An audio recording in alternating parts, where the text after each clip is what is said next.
one of the biggest things I hear from newer writers is they don't have time to write, or it's really hard to finish things.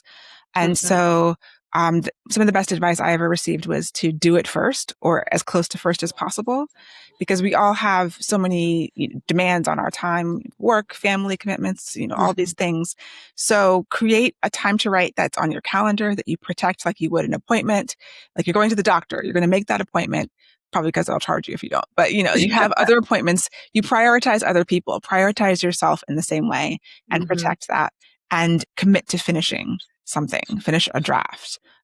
Those are the top pieces of advice that will get you very far. Welcome back to Growing Inspiration. I'm Shana McLean, your guide to knowledge and creativity across disciplines. Today we have a conversation with award-winning author of fantasy and paranormal romance, Leslye Penelope. Her debut novel, Song of Blood and Stone, was chosen as one of Time magazine's 100 fantasy books of all time.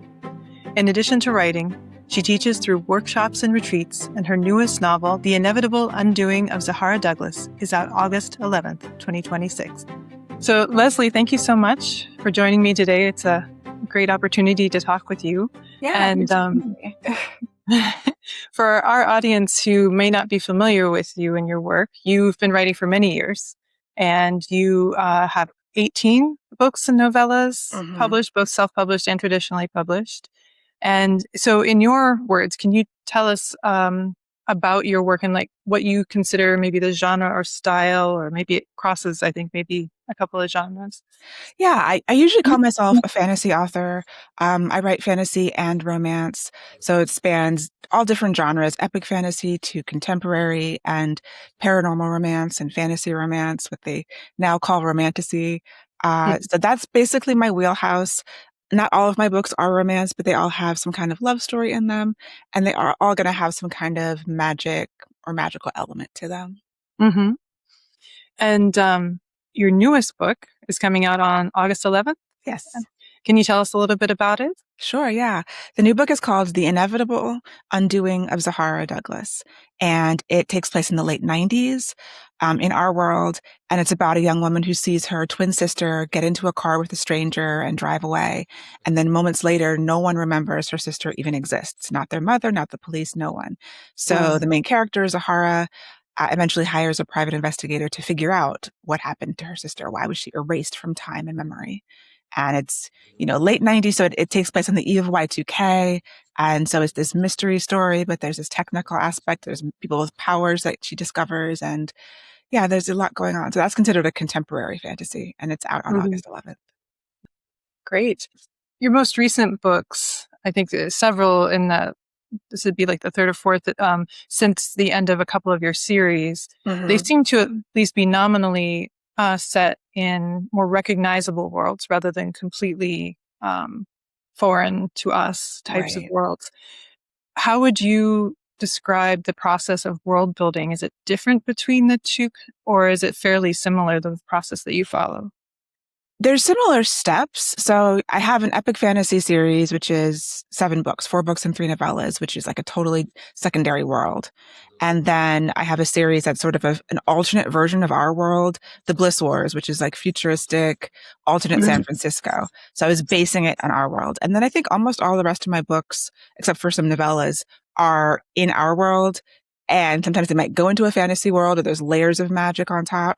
So I kind of do play around between creating a world completely from scratch, which is a lot of work. But even my epic fantasy is sort of alternate 1920s. So I wasn't dealing with, there are some horses, but for the most part, there's technology, there's radio, there's television. Well, there's radio, there's telephones, in like the alternate 1920s.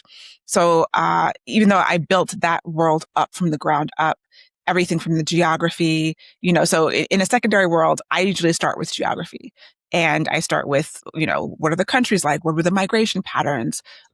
Agriculture, like where's their water coming from? And so I do think about all those things that I don't have to build them when I'm dealing in our world, because all those things obviously are here. But I do think about in stories set in our world, if it's important, like how do people make their money, and what are the industries involved? So for example, in the new book, The Inevitable Undoing of Zahara Douglas, it takes place in Central California. It starts in Modesto. That's where the characters are from. Okay. And because I wanted a place, I could have said it anywhere in the world. And I was thinking, where is a place that had an industry that was affected by sort of the like adding robots to factories. So Central California is where a lot of food production happens, and there's a lot of food production factories. And so during this time period, and it's a very small part of the book, but their mother, the characters, the twin sister's mother, has been laid off from the factory, and because her job was replaced by a robot, essentially. And then that mirrors the technological themes of Y2K and fear of technology and things that we're dealing with today, and AI and the proliferation of that. So I'm thinking about those things in terms of setting. And so I don't have to build it, but I'm drawing from that and then building the story around the world. So there are a lot of the same things I go through. It's either, am I choosing or am I highlighting certain parts of our world to focus on? Or am I creating a world where I could just as easily set it in a different kind of world where jobs are being taken by monsters or elves or some other thing? It could be robots or it could be gremlins. I don't know. Great. And you mentioned AI, and that was something that I heard you discuss briefly in one of your more recent podcast episodes. Is, everyone is so scared of AI taking over the writing and so forth. But I can't remember exactly your quote, but you put it very beautifully as far as we still need the artistry and putting the human part of ourselves into the writing. And how, if you were to coach somebody on that aspect, like what would you say, like how could they put their humanness more into their writing to distinguish it from AI? Yeah, I think that's important. And I'm actually doing a workshop focused on that. Like I created a workshop called Writing from Your Why because just of this question. It's like, Joanna Penn, who is a podcaster and author, talks about doubling down on being human. And I really resonated with that because we love to read. Most of us are writers because we read a lot and we love reading. We love stories. And the thing that is sort of life-changing about stories is connecting with other people on their humanity, is seeing an experience or just having empathy for people, seeing your experiences reflected maybe in different ways, or even your just emotions reflected in different ways. And so, yeah, while AI can, these large language models are predicting the next, piece of text that based on millions of words that they've ingested, they obviously don't have a soul. They don't have that human experience. And so the more that we are able to connect to that and put that in our work, then we can connect with readers, and we can still find readers who are searching for good stories that, keep them up all night or that make them change their mind. They want to feel the whole range of emotions when they're reading. And so part of what I think that requires is sort of mining ourselves. Like, what do we love? What do we love to read about? What kind of stories do we love? What are we drawn to writing about? And really diving into ourselves. Like, a lot of self-knowledge is required, I think, in writing, in all creative pursuits. And, figuring out, what brings you to the page? What is the story that you have to tell? What is the thing that you're fascinated by? I get fascinated by different things in every story. There's always some spark that's leading me through each story that I write. And I think that even if you don't care about Y2K, if you didn't really know about it, or the people who are too young to remember it, like there's something they know about AI. They know about the fear of technology taking over, taking jobs, even the creativity. So there's something that we can connect with others with based on our obsessions and our interests and the things that we can't stop thinking about. And so when we can figure those out and then put them into our work, I think that helps us make those connections. And now you are a very prolific author, as we said at the beginning. And how do you keep coming back to the page? How do you keep coming up with new ideas, and where do you find your inspiration? There's so many ideas. I have like a notebook full of ideas that I know I will not live long enough to write or have the time in my life to write. They come all the time. And so I think just constantly filling the well. I was watching a video by a creator recently just talking about, read more nonfiction, read an article every week, read, consume different types of content, not just, doom scrolling on social media. So I don't watch a lot of TV, but there are TV shows that I watch. I love movies. I love music, and I can get inspiration from any and all of those things. I love musicals and theater and Mhm. all kinds of things. So I'm constantly reading and constantly consuming. And then even if it's not creative work, if it's just you read an article in a newspaper or in a magazine or you saw a documentary, like there's so many fascinating things in the world. Mhm. I've written several historical fantasy novels that were basically sparked by some bit of history that I discovered that was new to me. And I was like, ooh, more people need to know about this. Mhm. Book Daughter of the Merciful Deep. I saw a post on a late night talk show about drowned towns, like towns that had been drowned by dams all across the country. And, sometimes during droughts, when the water gets low in some of these lakes, you can see the tops of chimneys and the tops of buildings from towns that were under there and that were drowned. And that sparked a whole book. Um, Mhm. so yeah, inspiration can come from everywhere and anywhere if you're open to it. And if you're, I think most artists are curious. They have some kind of curiosity about the world around them and about other people and what it feels like to be, um, you know, some kind of person, like a person in the Old West or a person in World War II or a person in ancient Africa. Like we have these questions and we follow those rabbit holes until we can create a story that maybe doesn't really match exactly what we thought it would be, but it is something. Mhm. It just comes out of us. Right.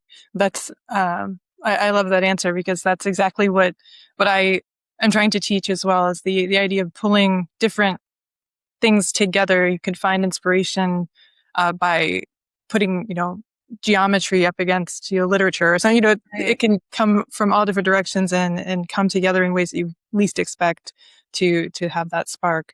Um, and one of the themes I also love to explore is the intersection among disciplines. And you are not only a writer and a filmmaker, but you have a degree in computer science and a business in your website development. Mhm. How do you see those two sides of yourself working together to create new things? Yeah, I think a lot of the process that I use comes from, doing QA with computer programming, and I'm a web developer now. I've been for over 20 years. And so I like to plot. I like to put the puzzle together. Stories are big puzzles. The revision Hmm. process is another puzzle. And I've likened it to the sort of the QA quality assurance process of, okay, something's not working. When you get stuck, then you can troubleshoot and figure out, okay, where did I go wrong? You go back. It's the same process I do when I have a line of code that's, giving an error, like go back, go through each line, figure out where the problem is, go through the character, the motivation, development, setting. Is it the magic system? Is it the world? Like, where did it fall apart for me? And as much as it is sort of a logical kind of checklist, it's also extremely intuitive in terms of the writing, where I just kind of can feel that something is wrong. And I have to be able to I go through all these things and I test them against the intuition of like, does this feel right to me? Does this feel wrong? A large part of it is that. There's also external feedback from my agent or editors, or beta readers, because we are writing for other people to read. So sometimes that feedback can be helpful when we're too close to it.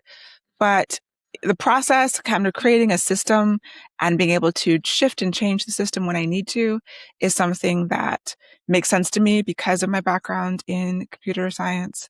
Um, and yeah, there's different parts that really seem to relate to me, line editing, the whole revision process, like I said, just feels it can be organized. I'm sure there are other writers for whom it's not organized at all, but in my brain, it makes sense to organize it and just to go down a system like that.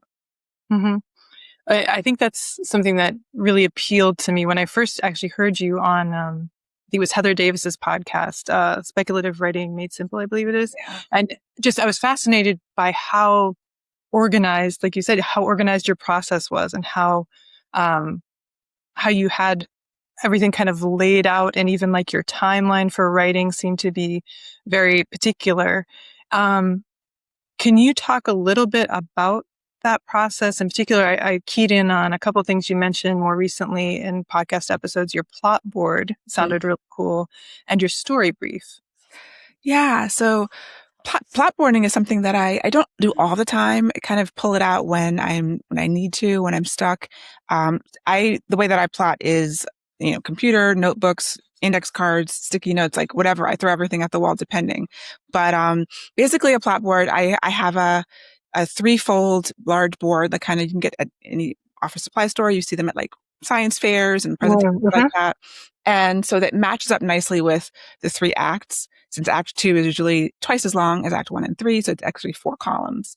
Um, and I put sticky notes on them, and I usually color code them either with by plot line or POV, depending on the story. If it's multi POV, usually there's multiple subplots. And I know that, the end of Act One is a big transition, the midpoint of the story, end of Act Two. And, there's these logical transitions at the bottom of the board, the way that it's in vertical columns. And so usually I fill those in first because I often start plotting by knowing the big turning points of story. And then I just start writing things on sticky notes and sticking them up and then moving them around. And, the plotting process for me is really telling myself the story in different ways until it feels complete. And I do character development and plotting and world building as a weave, like all kind of at the same time. I go back and forth between them because Okay. a lot of times if, the character is having, I want a character arc, I want them to change, they have to have a conflict. The conflict is created by the world, most likely. Something in the world is a problem. So there's the world building, and then it goes back into how they solve the problem is the plot. And then they come up against another obstacle. So all of these things are happening at the same time as I'm jotting down my notes for what scenes could happen and sticking them on the plot board, and then going back from the beginning and like walking through the story and saying, okay, no, let's move this here. And again, that's where the intuition comes into play as well. And story brief is something that I started more recently. For the past few years, I've had like a story vision statement, which is at the very beginning of the project. I like to write down what I'm interested in and what I want the story to be.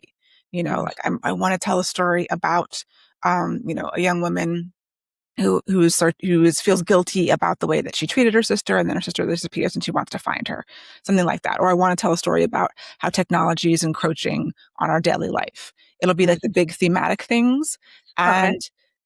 and then that serves kind of as my North Star through the process. And sometimes it does shift and change. Like I will discover things and I'll be like, actually, I want the story to be about this. And I will tweak the vision statement. But I always have something that I can go back to when I'm making decisions. Because writing is like all about decision making, right? Right. Like we are the god of our own worlds. And so we get to choose what happens. And with my first books, I was very overwhelmed by that. Like I didn't know, like literally anything could happen. Like I'm in charge. Okay, what happens next? And so having a North Star to say, okay, this character arc, my character's going to start here and end here. Everything has to conform to that. That's the spine of the story. So that cuts out some decisions that would take me away from that. And it's really about narrowing things down. And so now I try to do a story brief with the basic themes, the shape of the character arc, things like that, and that vision statement, and just things that I really want to be in there.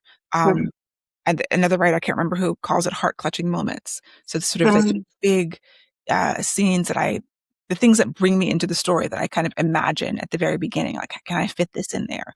It could be a big scene. It could be a character moment. It could be, a moment when the sisters find each other. Like I can't wait to get to that point. So those things I try to put in the story brief. And that just also helps to organize me and helps me from getting off track and falling down too many rabbit holes. Right. Yeah, that sounds like a great idea, a way to come back and ground yourself every time you get back into the writing. One of the things I think you mentioned at one point was the way that you look at characters' wounds. Can you talk about that a little bit and like how that goes into the character formation? Yeah, I try to decide character wounds very early in the process. Occasionally stories come to me character first, but usually they come either situation or world first, and I'm finding the characters as I'm doing my initial plotting work. And so I think I originally learned about character wounds through Michael Haig, who is a story consultant. He presents at conferences and things like that. I think he has some books. And so he has this whole character journey philosophy where, and it's very, stories are about change. And most of the time with commercial fiction, especially with fantasy, I'm writing positive change arcs. So as opposed to like a negative change arc or a flat arc where a character doesn't really change that much. The vast majority, I think all of my main characters have positive change arcs where they start with a wound of some kind. And over the course of the story, they grow and change and end up better and stronger. Mm-hmm. So figuring out what that wound is that they have to heal over the course of the story. Really, the story is a way to heal the wound. You can think about story. I think Lisa Crone, who wrote Story Genius, has a quote something like that. Like the focus of the story is not really the plot; it's really about the character change. And so that's another way to narrow things down of like what can happen. The things that happen are going to show you either the character is changing or they're not, and it's often two steps forward, one step back. And so I use the emotional wound thesaurus, which is in book form and is available online. I think it's Becca Puglisi and Angela Ackerman. They wrote all of these writing thesauruses. And the first one that I bought was the emotional wound thesaurus because, I think, stories about putting a character up a tree and then making them fall down. Yeah. Throwing rocks at them and getting them back down. And so, starting with, okay, what is the thing that this character is missing in their life? And how is the story going to give it to them? And how are they may not know that they're missing this thing. They may not understand the source of this pain, but it's going to be, the point of the story is to show that and to show them taking these steps, going on this journey, learning the lesson that they need to learn. So I start with, what is the character wound? Is it that they don't believe they're good enough? They don't believe they deserve love. They were abandoned as a child. Like the emotional wound thesaurus helps me a lot because it gives me this long list of possibilities and nothing may be right, but it can spark things also if I don't find the wound there. And from there, I can, figure out who this character is, what they want, what they've been through, their backstory, and where they're going and what are the elements necessary for them to learn what they need to learn to heal this wound. Mm-hmm. Wow, that's fascinating. You've also mentioned at one point that you actually start sometimes more from character than from plot. Do you go back and forth? You kind of mentioned sometimes it starts from world, or do you stick mostly with characters first? I definitely go back and forth. So I will do a little bit of character development. I also use the Enneagrams, which is the personality types. It's 10, 11, 12. I don't remember how many there are, but I have a chart somewhere. But yeah, the different personality types. So I try to figure out, okay, what kind of personality do they have? What's their wound, their lie or their false belief? There's different kind of character development methods where you figure out these things. And then that goes back into the story. And so it all does happen kind of round robin. Like I'll get a little ways into plotting and then I'll go back into character development and I'll go back to world. And so I kind of hop back and forth because I can't do all one thing without knowing all these other things. Like I can't do a full character arc without knowing all of the conflicts and then the backstory and then the world that they're, and the antagonist and what are their motivations. And so I do have a big spreadsheet that has, I list all the characters and all the different elements that I have to figure out. And then I have sort of different plotting systems. I go through Save the Cat and I think Dan Wells' 7-point plotting structure. There's a couple other ones that I look at. I have scenes and sequels. I just kind of over the years, when I find out about some new system, I'll put it in the spreadsheet. And I usually start in a similar place. I think I almost always start with Save the Cat. Or the 7-point plotting system, because it's like Save the Cat, I believe, is 11 steps. So I can go from 7, then expand it to 11, and then maybe expand it some more, and kind of start from more simple to going to more complex. And then if I find some new characters, there's a backwards outline that I found. There's all kinds of stuff in this spreadsheet that when I get stuck, it's like, okay, I've gotten as far as I can get here. Let me throw it through another system. Let me look at it through another lens, and that can show different opportunities that I didn't see before. Mm-hmm. And you mentioned Save the Cat, and I think I heard you say that one of your works, maybe something that you're working on now, you actually started writing it as a script, the first draft? Yes. I'm working on a new novel, and last year, I guess it was about NaNoWriMo. I was like, let me just write this as a script and see, because I have a degree in film production. But I haven't written scripts in many years. And it was just an exercise. I usually do like a 0 draft or a very rough, fast draft anyway. And so a script is essentially just dialogue and a couple of action markers. And so for me, doing a fast draft, getting to the end of the first draft without any kind of editing was a real game changer, because I Mm. would spend, months re-editing chapter one and I would never get to the end of the manuscript. And so when I Mm. learned about fast drafting, it was just like, no, don't edit, just write. Because by the time I get to the end, I've learned so much that I Right. wouldn't have known if I hadn't gotten to the end. So I thought, oh, maybe I'll try script writing as a way to, it's faster. Scripts are shorter. Like a full length movie is 120 pages. It's basically 1 minute per page. Hmm. And again, you're not writing all this description. It's just dialogue. It's just figuring out what happens. So I still was doing the character work. I was still plotting and I was still trying to figure out what happened and tell the whole Hmm. story, but just in a different format. And so there's pros and cons to it because in the second draft, you still have to go back and do all of the pretty writing and the descriptions and things do work different in novels Hmm. than in films. But I think I would do it again because it was a lot of fun and it was using a different side of my brain. And Hmm. it did allow me to get that skeleton more quickly than I would have by even doing the regular fast drafting process. Right. Can you tell us anything about the new book, about what it's going to be about, or do you want to keep that close hold for now? Yeah, so the code name is Blitches, which stands for Black Witches, and it's at the moment it is a magical HBCU, historically Black college. So I'm not sure if it's dark academia, but it's definitely academy. So it's basically a murder mystery that takes place in a magical, historically Black college. Hmm. And you went to Howard University here in DC, Yes, is that right? I did. So you Yes. drew some inspiration from your Oh, college absolutely. I days. went to Howard. I used to work at Morgan State University, which is in Baltimore. Hmm. And so definitely drawing inspiration from the Black colleges that I have either attended or worked at. And, I've been just doing a lot of research about other people's experiences at different colleges across the country, different HBCUs. Hmm. And there's so many, dark academia is like a huge genre, and I haven't really seen it. There's not very many at all set at Black colleges. And so Right. there's so much rich source material and cultural material there to choose from. Right. That's going to be very interesting. And you've kind of branched out in recent years, I think, not just from writing, but also teaching. And you're doing workshops you mentioned and masterminds. How long have you been doing that? And how do you find that? Do you enjoy bringing the writers together? Yeah, I've actually, even before I published, I joined my local chapter at the time of RWA, Romance Writers of America. And now we're independent Maryland Romance Writers. Hmm. And, it was really helpful for me in, usually these chapters, we meet every month and there's a workshop, but someone's presenting something. And so I Hmm. learned so much from them. And as I started self-publishing. And so I was self-publishing even when, we were a member of the national organization that was a little bit antagonistic towards self-publishing. So we sort of created our own little mini group inside of the Maryland Romance Writers where we would have our own meetings about self-publishing topics.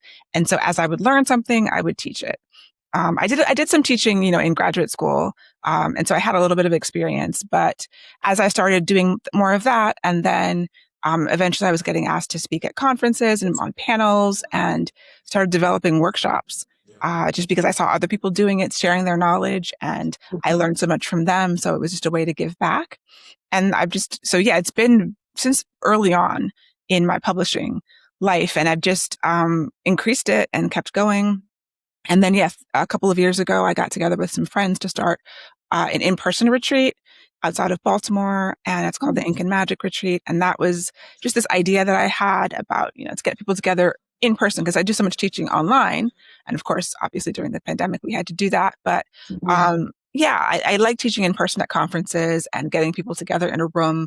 Writers are always interesting and there's so many cool ideas. So that's just an outgrowth of that. And it feels good to be able to give back to, because I'm still taking lots of classes, like even though I've Hmm. been publishing for 11 years, I'm always trying to learn more. I'm always reading a craft book or signing up for some online class. And half the time I even do them. So, Yeah. um, being able to give back is really important to me.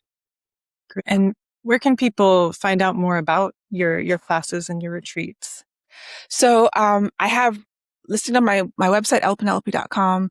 I usually teach my workshops, and the retreat is inkandmagicretreat.com. So Okay, those are the two sites. great.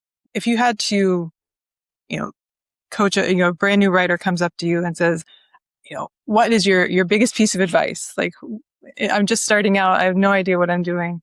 How would you coach that person? I think the first thing is to protect your writing time. One of the biggest things I hear from newer writers is they don't have time to write, or it's really hard to finish things. And so, some of the best advice I ever received was to do it first, or as close to first as possible, because we all have so many demands on our time, work, family commitments, all these things. So create a time to write that's on your calendar that you protect like you would an appointment. Like you're going to the doctor, you're going to make that appointment. Probably because they'll charge you if you don't. But you have other appointments. You prioritize other people, prioritize yourself in the same way, and protect that, and commit to finishing something. Finish a draft. Those are the top pieces of advice that will get you very far. Great. Well, thank you so much. It's been a great time to talk with you, and really learning a lot from you and your podcast and your writing. Thank you so much. Thank you very much, Leslye. It's been great to have. It's been lovely being here.